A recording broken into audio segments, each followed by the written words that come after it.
world is in shock. Moldova is on full alert as tensions erupt across Transnistria. Western capitals are stunned by the speed of events unfolding. Kyiv is dropping all restraints and signaling a radical shift that could rewrite the map around Transnistria.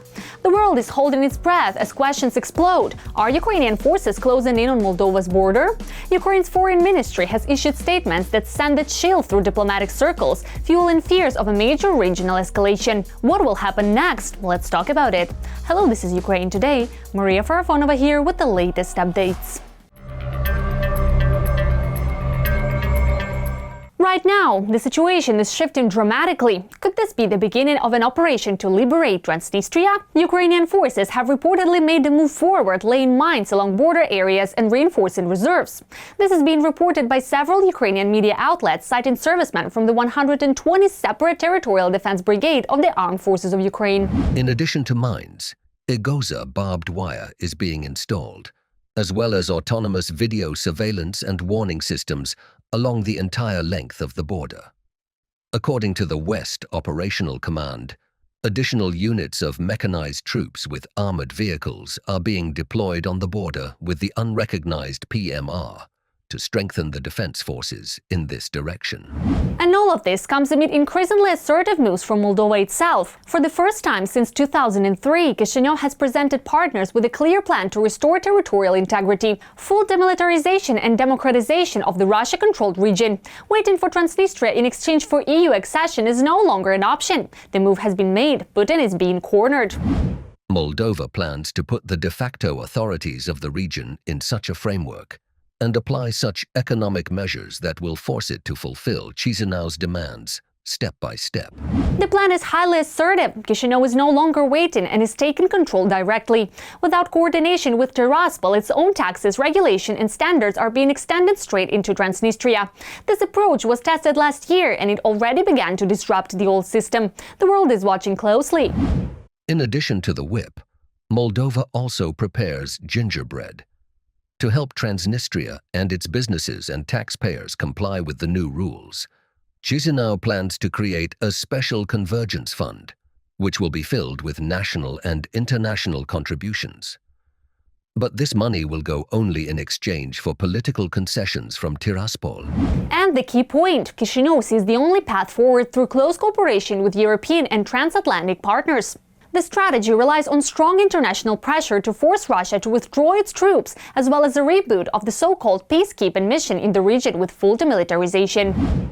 However, it is clear that the Chisinau government is trying to ensure that its reintegration plan, despite the inevitable resistance of some of the region's elites, has general support, which will certainly make the scheme more realistic. The diplomatic pressure is already at its peak. Ukrainian forces are nearby and ready to support at any moment. And while the world holds its breath, the fate of Transnistria is being decided right now. The game is entering its decisive phase. Transnistria is increasingly looking like Russia's final geopolitical rallying in the region. Ukraine is setting in motion a process that may be impossible to reverse, and Kyiv openly signals its readiness to assist. We are already helping. Through the development of joint border infrastructure, through Moldova's independence from Russian energy resources, and through coordinated cooperation on the path to EU membership. What is crucial is that this must be a joint movement. As Ukraine's foreign minister explains, Kyiv's stance is not about military escalation, but about dismantling the remaining fragments of Russian leverage in the region. Still, if Moldova formally seeks support, Ukraine has made it clear it will stand by its neighbor. We are ready to help our Moldovan friends, but we must stay focused on our own track. Still, I share the view that the security of Ukraine and Moldova is indivisible. I am glad to see that the Moldovan side clearly understands Ukraine's role and importance in regional security. And now the shock factor. Are the armed forces of Ukraine prepared to enter Transnistria alongside Moldovan forces and dismantle Putin's foothold? The signals are clear, and this is not the first time such statements have surfaced. Earlier, Kyrylo Budanov emphasized that the region remains a long-standing enclave of Russian influence, sustained by Moscow for over 30 years. Yet Ukraine has the capability to cut through those networks. We can resolve this issue if we take it on. Resolve it radically. But whether this should be done, that's where geopolitical questions begin. Alexander Lukashenko has made his first visit to Pyongyang in a move aimed at reinforcing ties with Kim Jong-un as both leaders deepen cooperation amid their shared alignment in the war against Ukraine. The visit highlights growing coordination between two heavily sanctioned regimes, with talks focused on strengthening bilateral relations and expanding political and economic cooperation. Details on their meetings in North Korea and the agreements signed are covered in the report. North Korean leader Kim Jong-un welcomed the Belarusian dictator Lukashenko with an artillery salute and a parade.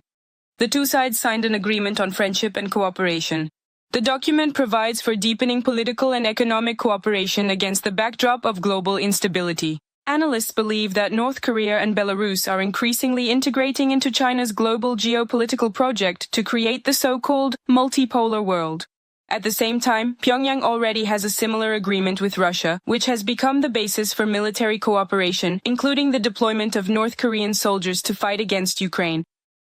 From human rights violations to close ties with Russia, these two countries and their leaders have a lot in common. This meeting is nothing more than an attempt by dictators to prove that their countries are not isolated, according to a publication by the Institute for the Study of War.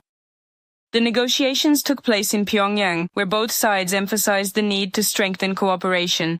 The North Korean dictator expressed full support for Belarus and stated that the DPRK opposes the so-called pressure on Belarus from the West. Lukashenko and Kim Jong-un also visited the Kumsusan Palace of the Sun, where Lukashenko laid flowers on behalf of the Russian dictator Putin at the mausoleum of the North Korean leaders, as noted by The Guardian. I don't think there are any great prospects for this cooperation because, as I already mentioned, North Korea is a very poor country, and frankly, there's not much to gain there economically. Indeed, perhaps Belarus could try to integrate itself into the military-industrial complex of Russia and North Korea and get some small dividends. Additionally, it is also quite possible that skilled North Korean workers will soon travel to the nation of Belarus to find new jobs and contribute to the local labor market. Lukashenko's visit looks like a demonstrative turn away from the West, even though it took place against the backdrop of attempts to improve relations with Washington. In March, the U.S. partially lifted sanctions on Belarus, specifically regarding banks and enterprises in the potash industry, in order to establish a dialogue with Minsk. In response, Lukashenko released more than 250 political prisoners who had been convicted of so-called extremist crimes. It is precisely for the deportations and forced relocations of Belarusians as part of the International Criminal Court's investigation that Lukashenko may face an arrest warrant, as well as 2 more for the illegal removal of Ukrainian children from temporarily occupied territories of Ukraine to Belarus, and for the involvement of the Belarusian regime's leadership in Russian aggression against Ukraine. These are 3 opportunities to hold Alexander Lukashenko accountable. The question will be about implementation. But Lukashenko is not the head of the Kremlin, he does not have nuclear weapons, so the chances of detaining him are significantly higher, said Pavel Latushko, Belarusian opposition figure, at the regional security forum Path to Freedom. Alexander Lukashenko's visit to Pyongyang confirms that the self-proclaimed president of Belarus is betting on an alliance with authoritarian regimes. In addition to the trip and the new cooperation agreement with North Korea, there are plans to deploy Russian infrastructure on Belarusian territory to control long-range drones for strikes against Ukraine.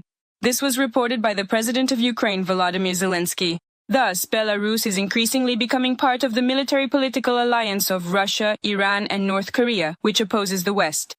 Russia plans to further deploy ground control stations for long-range drones both in the temporarily occupied territories of Ukraine and 4 stations on the territory of Belarus. We will respond accordingly. I have instructed to inform our partners and media representatives about the data we can make public, said Volodymyr Zelensky, president of Ukraine, on Telegram. The deepening of Minsk's cooperation with North Korea and Russia means not only political isolation, but also the further involvement of Belarus in the Kremlin's military projects. Karina Loloyan for Freedom TV channel. Ukraine and Saudi Arabia have officially signed a defense cooperation agreement. The deal signals a new stage in bilateral relations, with Ukraine prepared to share its unique battlefield experience as the war continues. Meanwhile, tensions in the broader region remain high, with ongoing accusations that the Kremlin is fueling instability through its cooperation with Iran. Full details of these key agreements and their potential implications next. On March 26, the president of Ukraine arrived in Saudi Arabia on an unannounced visit. On the same day, he held talks with the Crown Prince of Saudi Arabia. As a result, the parties signed a document on defense cooperation. The agreement lays the foundation for further contracts, technological cooperation and investments, and also strengthens Ukraine's international role as a security donor, explained Volodymyr Zelensky. He added that the two countries are joining forces against common threats, in particular drone and ballistic missile attacks. We are ready to share our expertise and system with Saudi Arabia and to cooperate in strengthening the protection of lives. For the 5th year now, Ukrainians have been fighting against the same kind of terrorist attacks with ballistic missiles and drones that the Iranian regime is now launching against the Middle East and the Gulf region. And Saudi Arabia has something that Ukraine is interested in. This cooperation can be mutually beneficial. Volodymyr Zelensky, President of Ukraine, on Telegram. The President of Ukraine also discussed the situation in the Middle East and the Gulf region with the Prince of Saudi Arabia. In general, they discussed Russia's assistance to the Iranian regime, the situation on fuel markets, and possible energy cooperation. According to the head of state, Kyiv is especially ready to support the defense of those countries that help Ukraine defend its independence. Already on March 27th, Volodymyr Zelensky discussed with Ukrainian military experts the key points regarding the defense of Saudi Arabia's airspace. First and foremost, the discussion focused on approaches to destroying drones. Their main task now is to identify problem areas and develop recommendations for changes necessary to protect the civilian population from Iranian drones and missiles, according to the General Staff of Ukraine. At the first stage, we held a seminar dedicated to studying aspects of regional security, identifying the problems they face in terms of force structure, capabilities, and the existing command structure. Ukrainians are helping both with immediate protection and in creating long-term systems that will allow for better defense against aerial terror. The Ministry of Foreign Affairs of Ukraine has reported direct successes by Ukrainian teams in assisting with the repulsion of air attacks in the Middle East. This refers to various forms of support, both immediate protection right now and the development of long-term systems that will allow for better defense against aerial terror. To assist in defending against Iranian missiles and drones, more than 200 Ukrainian military specialists have arrived in Middle Eastern countries, specifically Kuwait, Qatar, the United Arab Emirates, and Saudi Arabia. I really like the phrase that Volodymyr Zelensky used about Ukraine becoming a donor of security. This, in principle, turns the stereotypical image that has formed over the past 4 years, where Ukraine is only a recipient that everyone helps as much as they can, but from whom everyone is a little tired. But now it has suddenly turned out that over these 4 years, Ukraine has accumulated experience and technology, and is physically producing things that are vitally necessary for other countries, things that no one else produces, and possesses experience that no one else has. This turns the perception of Ukraine's place in the system of international politics and international security upside down. After the start of the US and Israeli military operation against Iran, during which Tehran was repeatedly attacked, including targets on the territory of Middle Eastern countries, Kyiv offered assistance in defending against Iranian Shahed drones. No matter how many Patriots or other air defense systems there are in the Middle East, this alone is not enough for a full-fledged air defense. There are modern interceptors designed to counter strikes by heavy drones, as Vladimir Zelensky previously noted. According to the National Security and Defense Council of Ukraine, by 2026, the capacity of the country's defense industry may allow for the production of more than 8 million FPV drones per year, while in the United States, about 100,000 drones are produced annually. What do you think about the latest events? Share your opinion in the comments, like the video and subscribe to stay informed about the main headlines. See you soon!